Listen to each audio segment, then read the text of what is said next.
আমরা ছিলাম 4003-এ, 4003 থেকে এখন আমরা যাব 4002-এ।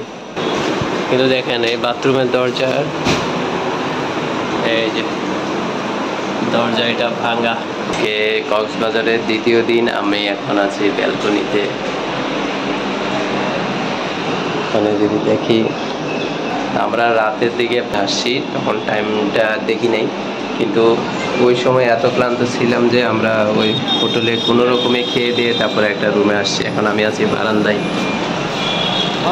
তো এই বারান্দার মধ্যে থেকেও আমি রুমের ভিডিও দিচ্ছি না, কারণ এখনও সবাই ঘুম। সকাল 8:30 বাজে। এখন যাদের সাথে আসছি সবাই মিলে যাওয়ার কথা, তাই ওরা এখনো ঘুম, তাই আমরা এখনো বের হয় নাই। তো বলছে বিচে যাবে, তো বিচে গেলে তো সেই পরবর্তী ক্লিপটা আপনাদেরকে দেখাবো।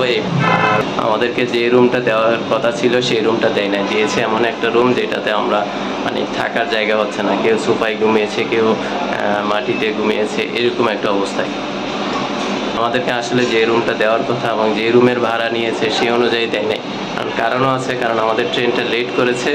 এখন ম্যানেজার ফোন করেছিল যে আমরা আসবো কিনা আসলে, তো ট্রেন থেকে নামার সময় এত কল করেছে যে আমরা আওয়াজের কারণে ওইটা শুনতে পারি নাই, তো ওইটা মিস কল হিসাবে থেকে গেছে। যার কারণে ম্যানেজার আমাদেরকে এমন একটা রুম দিছে, সেখানে দরজা পর্যন্ত লক হয় না, বাথরুমের লক নাই, মানে কোনো রকমে থাকার মতো করে একটা রুম দিয়েছে। এখন বাজে 10টা, তো আমাদের রুম বদল করে দিয়ে ফেলছে। তো আমার কাছে এখন আছে চাবি 2টা।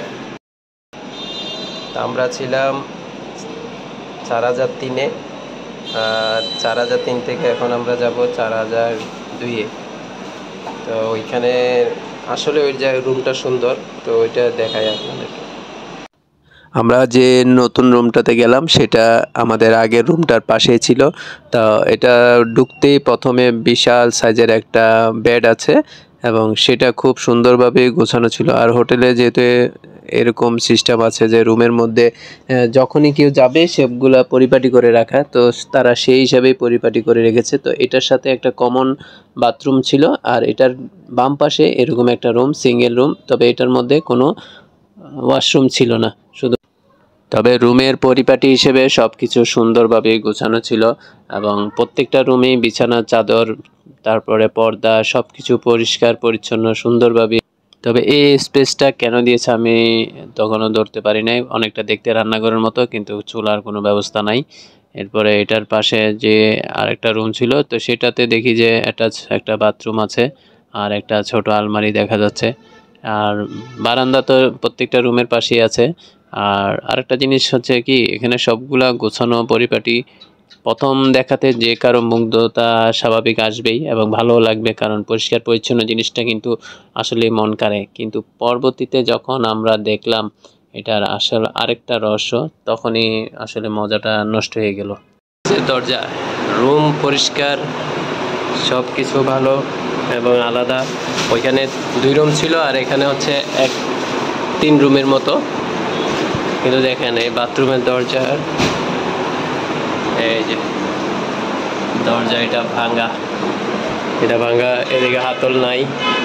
আবার যখন এটা লাগাতে যায় এই জায়গাটা চাপ করে, আর এরপরে এটা আর লক হয় না। এই যে এই জায়গাটা আর লক হয় না। আর এদিকে ছোট আলমারির মতো আছে, কিন্তু হোল করা, তালা লাগানোর সিস্টেমটা নেই, মানে ভেজাল এটাতে আছেই।